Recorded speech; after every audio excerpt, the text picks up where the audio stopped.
une des bases de la pâtisserie, la pâte sablée ou la pâte sucrée. Et bien sûr, le fonçage. Mais dis-moi Audrey, qu'est-ce que le fonçage? Alors le fonçage, c'est très simple Romain, c'est le fait de tapisser un moule ou un sac de pâtisserie avec la pâte de votre choix. Bon, on y va? Alors en pâtisserie, généralement quand on fait une tarte, on utilise soit la pâte sucrée, soit la pâte sablée. Donc quelle est la différence entre ces deux pâtes? C'est surtout la quantité de beurre. Donc beaucoup plus de beurre dans la pâte sablée, et dans la pâte sucrée, vous allez avoir plus d'œufs et plus de sucre glace. Donc aujourd'hui, c'est à vous de choisir quel type de pâte vous allez faire. Je vous donne les deux recettes. La technique que je vais vous montrer s'adapte aux deux recettes. Donc c'est à vous de décider. Moi, j'ai choisi la pâte sablée parce que je viens du Nord et j'aime le beurre, comme dirait mon pote Laurent.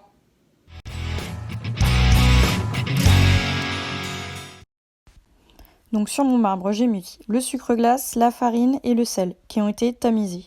J'ai mis mon beurre froid en petits morceaux. J'ai décidé de vous montrer la technique sans robot pâtissier. Aujourd'hui, on va utiliser nos petites mains. Je m'aide aussi d'une spatule pour réchauffer le moins possible le beurre. Je vais donc incorporer le beurre dans mes poudres. C'est ce qu'on appelle le sablage. Le geste est simple, je viens couper le beurre et je mélange l'ensemble, en faisant attention de bien rassembler le mélange à chaque fois.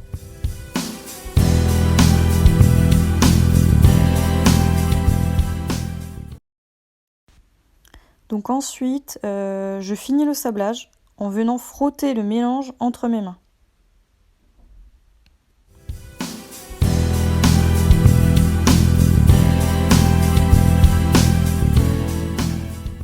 Donc voilà, mon mélange est fini. Il est bien sablé, on peut observer que les poudres ont pris une jolie couleur. La texture ressemble à du sable. Je vais pouvoir y incorporer l'œuf maintenant.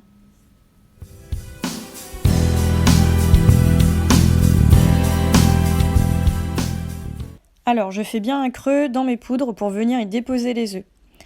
Et je viens mélanger le tout. Le geste va changer, je vais cette fois-ci venir écraser le mélange avec ma palette. Sans oublier de bien mélanger et rassembler à chaque fois. Petit à petit, vous allez voir, la pâte va prendre forme.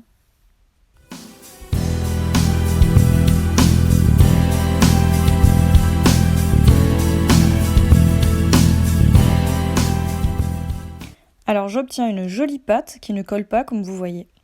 Pour terminer, je vais venir faire un phrasage, c'est-à-dire venir écraser ma pâte sur mon marbre avec l'aide de ma paume de main. Ce geste me permet d'incorporer les derniers résidus de beurre ou d'œuf. Tout sera bien aggloméré et homogène avec ce dernier geste. Attention par contre à ne pas trop abuser du phrasage, sinon vous allez corser la pâte, c'est-à-dire lui donner trop de force. On ne veut pas qu'elle se rétracte lorsqu'on va l'étaler ou la cuire. Donc me voici avec une jolie pâte. Je vais donc la filmer au contact pour la laisser reposer au frais. Il faut toujours qu'il y ait un temps de repos, cela permet au beurre de reprendre un peu de rigidité. Si vous ne faites pas ça, votre pâte ne sera pas du tout manipulable pour ensuite venir la mettre dans un moule. Donc je la filme au contact et n'hésitez pas à l'aplatir un peu pour faciliter ensuite quand on viendra l'étaler avec le rouleau. J'ai oublié de vous dire, si vous voulez faire cette recette au robot, c'est le même procédé. Vous sablez bien vos poudres avec le beurre et ensuite vous ajoutez l'œuf. Comme vous avez pu le voir, j'ai ajouté un peu de vocabulaire professionnel pour commencer à parler comme un chef.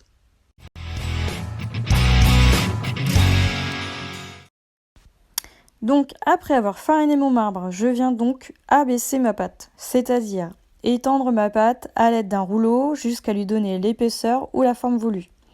Je vérifie toujours que ma pâte ne colle pas au marbre et je n'hésite pas à la tourner tout en l'abaissant pour lui donner une forme ronde.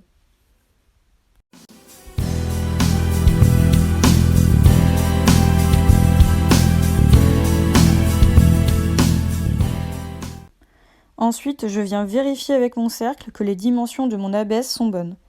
Mon abaisse doit dépasser du cercle, mais pas trop non plus. Et on n'oublie pas de beurrer son cercle. Ensuite, je vais venir récupérer donc mon abaisse avec mon rouleau à pâtisserie.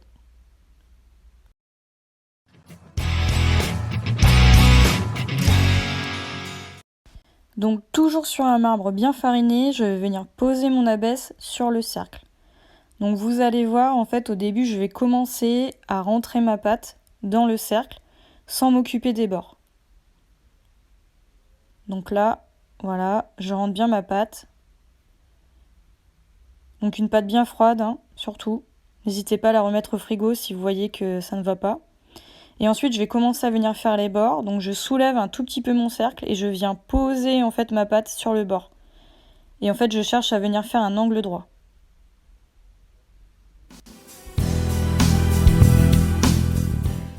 Donc une fois que j'ai bien mis tous mes bords, en fait, je viens passer en fait mes pouces pour pouvoir bien fixer la pâte sur le cercle qui est beurré. Je vérifie que c'est pas collé au marbre et à l'aide d'un couteau, en fait, je viens couper le surplus de pâte. Donc mon couteau, je le mets comme vous le voyez à l'horizontale et je coupe.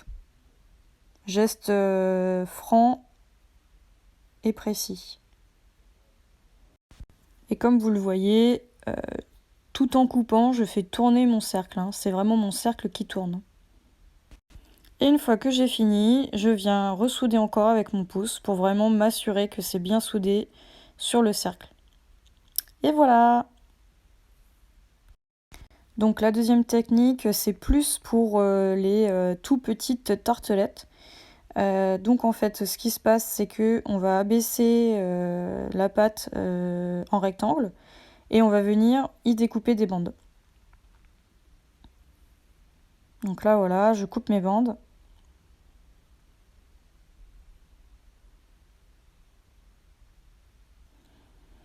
Et je n'hésite pas à mesurer celle-ci pour vraiment ne pas me retrouver avec des énormes bandes de pâte pour me faciliter ensuite à l'insertion.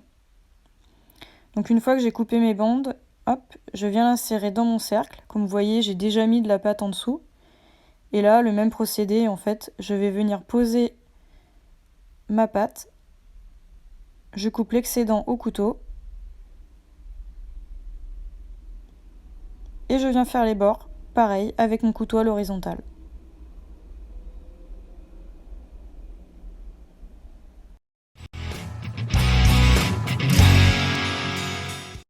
Donc pour la cuisson, 180 degrés pendant 15 à 20 minutes, voire plus. Le plus important, c'est qu'elle soit bien dorée, comme sur ces photos.